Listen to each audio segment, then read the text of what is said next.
When Emily's grandmother passed away, she inherited a large collection of antique dolls. Emily was fascinated by them and spent hours playing with them. But there was one doll in particular that caught her eye. It was a beautiful porcelain doll with a serene expression, and Emily couldn't help but feel drawn to it.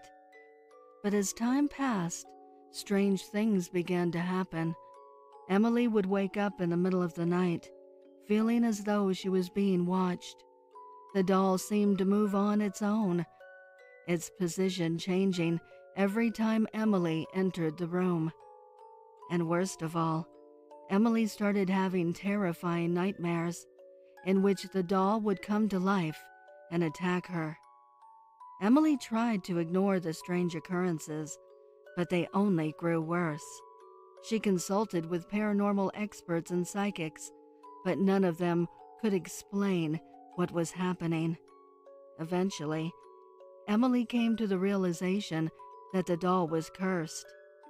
Desperate to rid herself of the doll's malevolent influence, Emily decided to return it to its original owner, a distant relative of her grandmother. But as she packed the doll into a box, she felt a cold hand close around her wrist. She turned around to find the doll had come to life, its serene expression twisted into a malevolent grin. Emily screamed as the doll attacked her, its porcelain limbs cracking as it twisted and turned. But even as she fought back, she realized that the doll's curse had already taken hold. She would never be free of its influence. Years later, the doll remains in Emily's possession, a constant reminder of the curse that has haunted her ever since. And every night, she can hear the doll whispering to her, beckoning her back into its deadly embrace.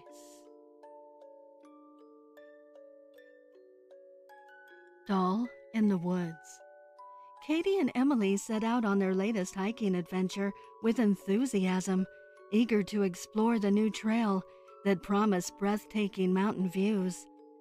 However, as they ascended, the sky grew dark, and the air became colder, enveloping them in a thick, ominous fog.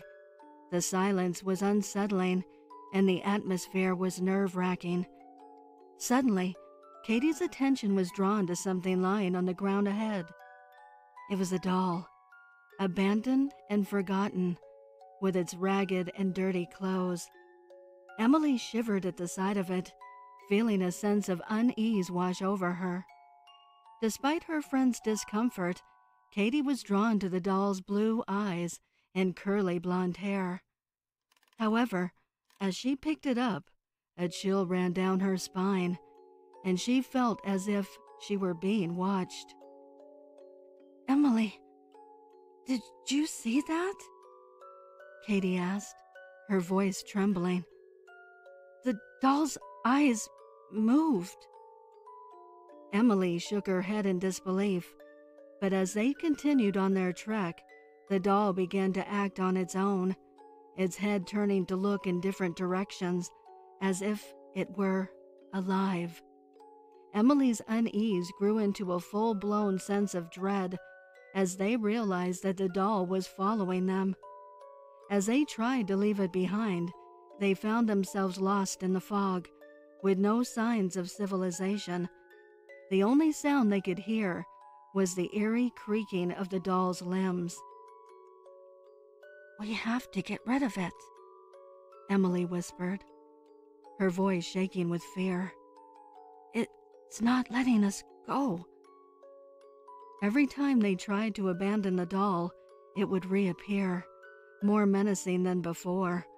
The doll's eyes seemed to grow brighter, and the noises around them grew louder and more disturbing. Finally, they were trapped on the mountain, with no escape from the haunted doll that had taken over their hike.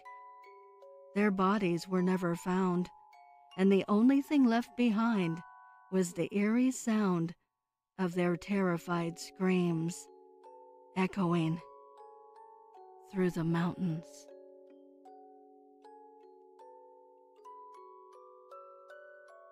The Doll Maker. The shop owner on Shadow Lane was a well-respected gentleman of his community. Children from all over the village would flock to Mr. Wilfred's doll shop. He was a warm, caring man who was generous to everyone who came into his shop. The parents and children loved him. His wife, also a pillar of the community, ran the pharmacy, and her homemade remedies and medicines were always a godsend to parents with a sickly child. But what the community did not know was Mr. Wilfred was a warlock and his wife a witch. Not an evil witch or warlock, mind you, but still the community wouldn't understand. One day, Mr. Wilfred's wife was in the back of her pharmacy preparing a batch of new medicine for the upcoming flu season. The back door of the store was cracked open, and a teenage girl named Billy Stewart was walking by. What she witnessed would change the course of this village for generations to come. Billy ran home and told her parents she saw the wife of Mr. Wilfred using witchcraft. They asked her what she saw. Billy told them she saw her brewing her medicine, but she wasn't holding anything. The items were floating around the room, and she was controlling everything by the movements of her hands. After this, Billy's parents took her to the town elders and told them what had happened. Soon after, Mr. Wilfred and his wife were arrested. But after a short investigation, Mr. Wilfred was released. There was no evidence of him doing any witchcraft, and he was a beloved member of the community. His wife, on the other hand, was not as fortunate. Mr. Wilfred begged and pleaded for the village to spare his wife, but his words fell on deaf ears. She was hanged and burned at the stake, and buried in an unmarked grave where he couldn't even find her. Mr. Wilfred ran back to his shop, threw open the door, slammed it shut, and began to cry uncontrollably. He grabbed his wife's picture and fell to his knees. As he looked up, he noticed a doll sitting on the shelf and vowed he would have his revenge. The once peaceful man, now filled with rage, began work on a new batch of beautiful porcelain dolls for the holiday season approaching. "I'll show them what true evil witchcraft looks like," he thought.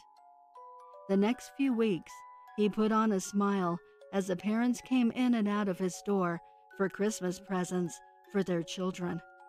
By Christmas Eve, every one of his new porcelain dolls had been sold. On Christmas morning, as the parents awoke, screams could be heard throughout the village. In every living room, in every home, the children were found dead, and lying next to them, a blood-covered, smiling doll. The parents rushed to Mr. Wilfred's shop, but he had vanished, never to be heard from again.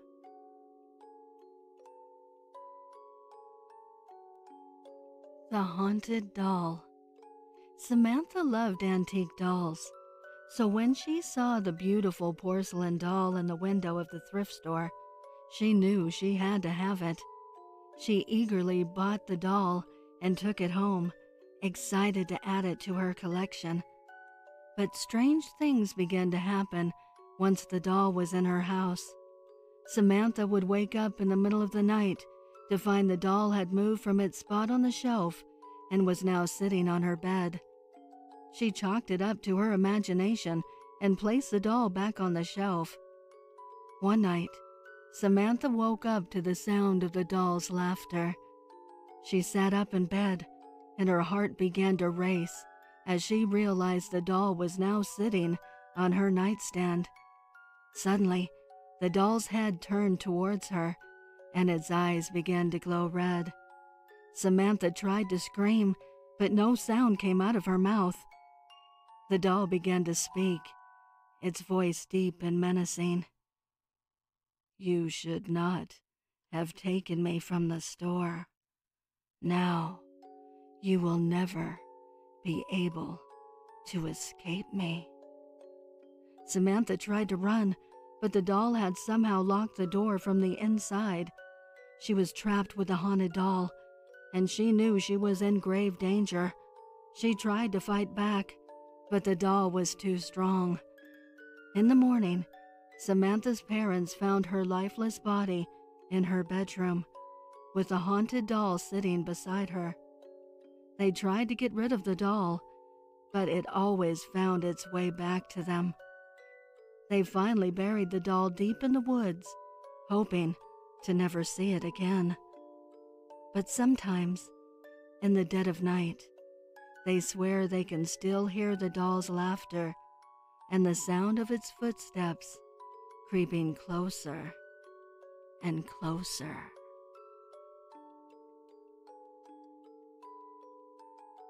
The Wishing Doll. There was once a boy named Ethan who grew up with many talents. He went through school at the top of his class every single year. He was popular and had charisma unlike anyone around him. He would make a channel on a video sharing website in high school and post all sorts of content. Skits, vlogs, gaming, you name it. Anything that got him attention, he did it. He gained a following, but it wasn't enough for him. One day, a box would show up on his doorstep with a letter on it addressed to him. He would bring the box inside and set it on the table. The letter only read the following: "Be careful what you wish for." Ethan would open up the case to reveal a doll about 2 feet in length inside. The doll had snow white skin, bright blue eyes, long black hair, and soft red lips. It wore a black Victorian-aged dress and had a large black bow that bound the doll's hair backward. He set the doll on a nearby chair and walked away to go edit a video. Hours would pass and night would come. Ethan went to sleep, drifting off, with the doll on his mind. The mystery around where it came from and what it was for consumed him. Early in the morning, he would hear his door creak open. Ethan opened his eyes to see a feminine figure in his doorway with long hair. He shot up in his bed and recoiled in shock. "Who are you?" he would ask, swearing that he locked his door. The woman wouldn't respond for a second, looking around before turning on his light and locking eyes with him. "Would you like some wishes?" she would ask. "I suppose," he replied, interested in the offer. The doll would introduce herself as Sophia, a doll capable of taking on a human form and granting any number of wishes without limit, although there is always a price. Ethan would wish for a larger following online, increased fame, more money, a larger friend group, and a lover who was crazy about him. Sophia would agree to these wishes on the condition that upon this happening, he had 1 year to appreciate this, learn to control his ego, donate to charities, help people, get to really know his friends, etc. If not, everything would be taken away, including his life. The year would pass, and his greed would only grow. All he wanted was more. Upon reaching the anniversary of the agreement, he would wake up like normal. Everything was gone, as if the wishes never happened. He coughed up blood as his breath escaped him. He collapsed on the ground and looked up to see the doll. "You had your chance.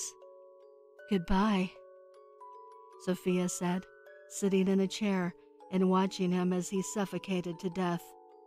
The last thing in his mind was every single mistake he had ever made and the people he hurt.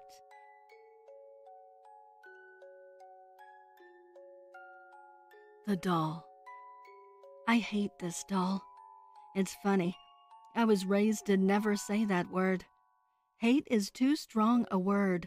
You can dislike something, but don't ever have hate in your heart, my mother would say. But I really, really hate this doll.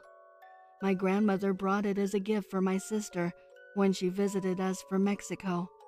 It was blessed by a priest to ward off bad spirits, but I think it did the opposite. The first time I held it, I could feel its evil presence glaring back at me through those hideous glass eyes. The doll was barely bigger than my 2 hands, but I could feel the weight of an entire soul trapped inside the tiny body. I could feel it pushing outwards, wanting to escape. It was the scariest moment of my life, and I knew immediately that it meant to cause harm to this family. Every night, when my family is asleep, the doll is disposed of, but no matter the method, it always seems to find its way back. It was thrown into a dumpster and set on fire, but still the ash-covered body appeared on our doorstep. It was buried into a hole that took 4 hours to dig, and still it managed to escape. My sister found it in the back seat of my mother's car and hugged it as she pulled blades of grass from its devilish black hair. When that didn't work, the doll was dismembered. Every limb from its body was broken off and thrown into different areas in the forest behind our house. The porcelain head was thrown like a baseball as far as it could possibly have been thrown. To no prevail. There it was the next morning, sitting in my sister's bed. You see, no matter how many times I'm tortured, no matter how many times that thing tries to get rid of me, I have to come back. I felt every ounce of pain inflicted upon me as I was thrown, burned, buried, and dismembered. But that won't stop me. I have to warn my family. I have to find a way to communicate with them. They need to know that is no longer their son sitting with them at the breakfast table. So I'll keep coming back, however I can, until I get out of this wretched body. I really hate this doll. Sickly Suzy. Mommy, I want that one. I want that one. Which one, Jenny? This one? Yes, Mommy, the sickly Suzy doll. What the hell is this thing? The mother thought to herself. I don't know, honey. Are you sure you want this one? Yes, I want to take care of her and nurse her back to health. Sickly Suzy, the doll that gets sick with a new symptom every week. Perfect for the little nurse in your family, read the description on the box. Well, okay, sweetheart, let's go pay for it. Jenny got the doll home and opened her up right away. Her mother put in the batteries and programmed her. Jenny pressed the button ready to hear what Suzy was sick with first. Oh, I don't feel well. My head feels warm and my throat hurts. Oh, Suzy, you have a fever. Don't worry, I'll make you feel better, Jenny said. She nursed Suzy the whole week back to health. Now it was time to see what the new ailment was. Ow, my arm hurts. I can't move it. Oh, Suzy, you have a broken arm. Don't worry, I'll make you feel better, said Jenny. She nursed her back to health like the week before. Jenny was loving her new doll very much. As the weeks passed, Jenny nursed Suzy back to health from every symptom that came up. But the last 2 weeks, the symptoms had been concerning Jenny's mother. 1 week, Suzy had depression. Then last week, she had schizophrenia. These aren't really suitable symptoms for a child's toy, is it? Jenny's mother thought. Mommy, I just found out what Suzy is sick with this week. Jenny's mother braced herself for what she was about to hear. "What is it, Jenny?" "Suzy said she's hearing voices in her head." "Voices? Are you sure that's what she said?" "Yes, Mommy. Go get her and bring her to me." "Jenny, I want to hear exactly what she said." Jenny went to find Suzy, but came back to her mother empty-handed. "Where is your doll, Jenny?" "I can't find her, Mommy. She isn't where I left her." The two searched every room, but Suzy wasn't there. When they came downstairs, Jenny's mother looked towards the kitchen and saw the doll. "There she is, Jenny." They both walked towards the doll. Suzy was face down, mumbling something. Jenny's mother turned the doll over and pressed the button to see what the doll had said to her daughter. "Oh, I'm not feeling well. The voices in my head are telling me to kill." Jenny's mother screamed, but before she could drop the doll, Suzy pulled from behind her back a knife and slashed her mother's throat. Later, that night, when Jenny's father came home, he screamed out in terror at what he saw: the massacred bodies of his family lying on the kitchen floor. As he examined the bodies, he noticed tiny, bloody footprints all over the kitchen, leading from the bodies out of the opened back door.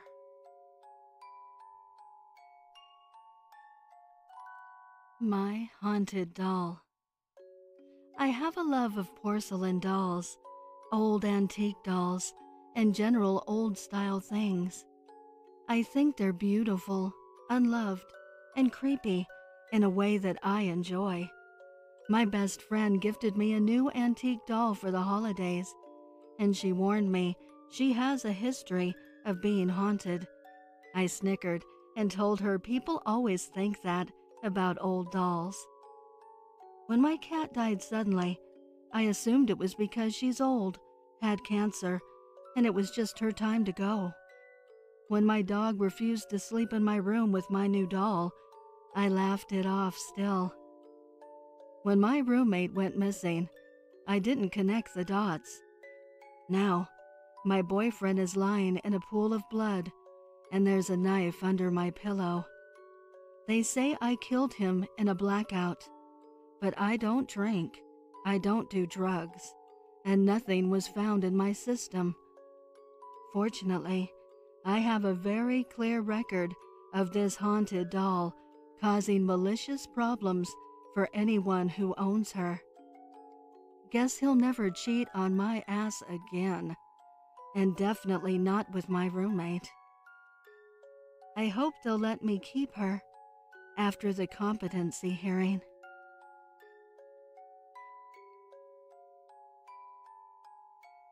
Therapy dolls hate being yelled at. Jack had just turned 7 when his parents brought him into my office. A bit of a temper, they said. Apparently, the boy had thrown a fit at school when he lost a game and broke the nose of his competitor in a surge of rage as a result. A temper? The other child's parents had agreed not to demand his expulsion if, and only if, they would get him help, and so they ended up contacting me. Now, I had worked with many kids with similar issues before, but somehow Jack was especially, annoyingly, stubborn. There was no trauma here, just a spoiled, rotten child.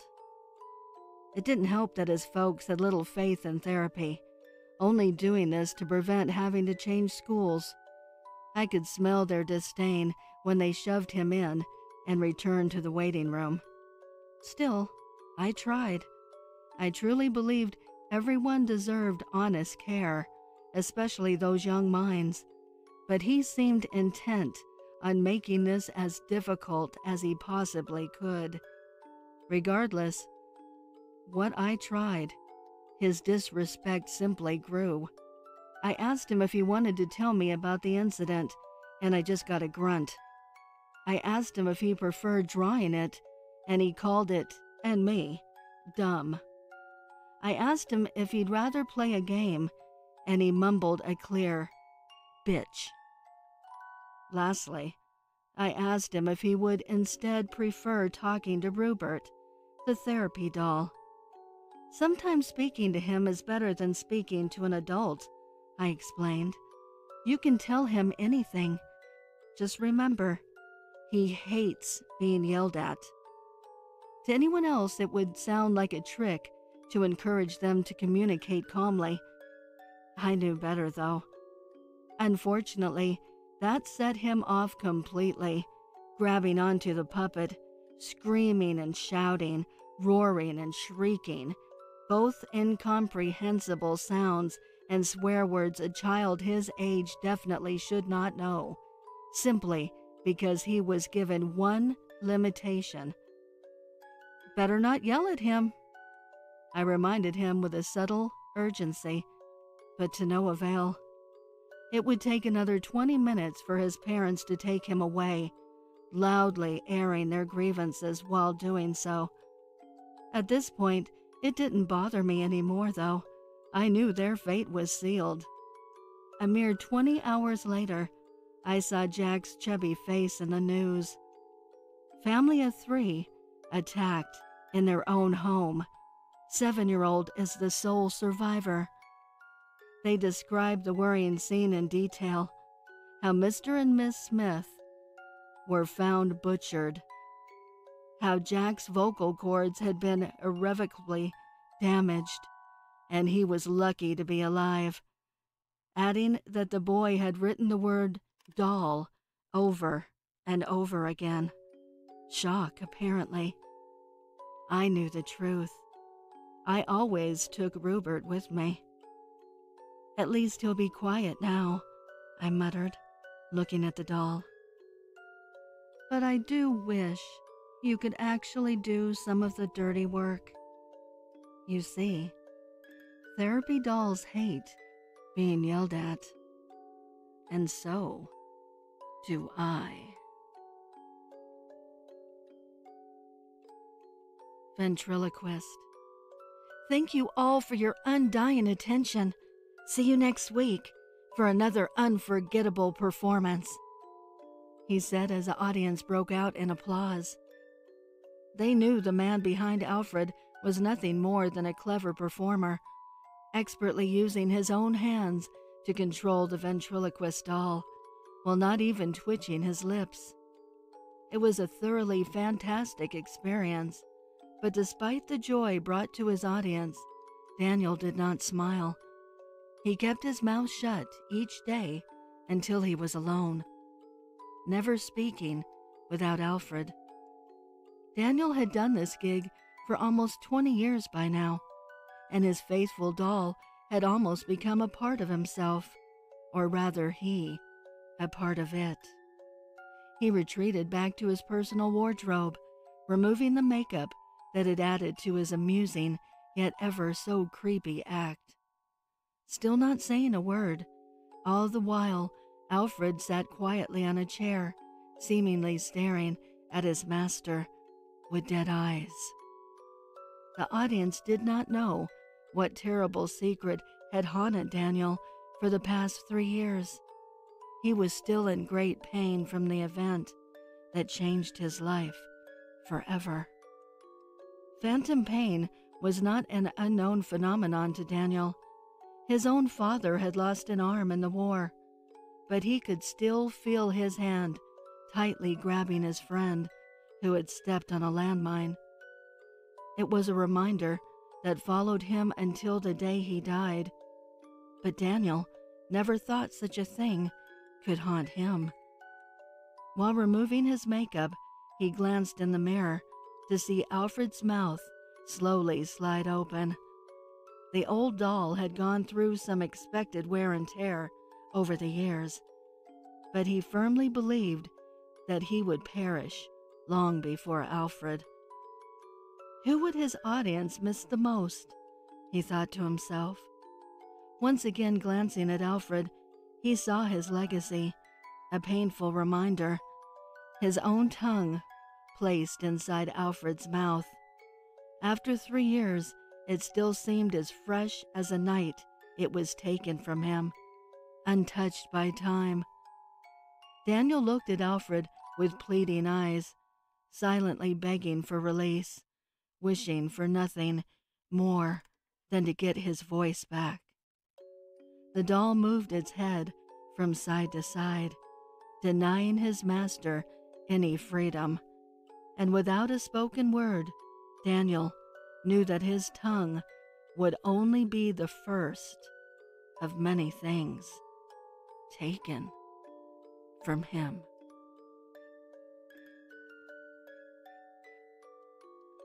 Collector's items.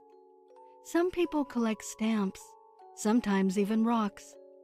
There are mostly normal collectors, although few venture into the taboo items. Bones, haunted dolls, or even possibly medical oddities. I have met a nice lot who even collect scraps of torn cloth from the witch trials. There is even one who has a 2-headed fetus on his shelf, just like you would keep a picture frame. I know many collectors. We have our own community, in a sense. Us collectors enjoy the family aspect of it all, buying and trading our knickknacks, conversating in the wonder of it all. I enjoy the darker theme of collecting. Many disagree or do not understand the beauty of our hobby, and I know there have been raids for our treasures. But why would you take the one thing we have left of our victims?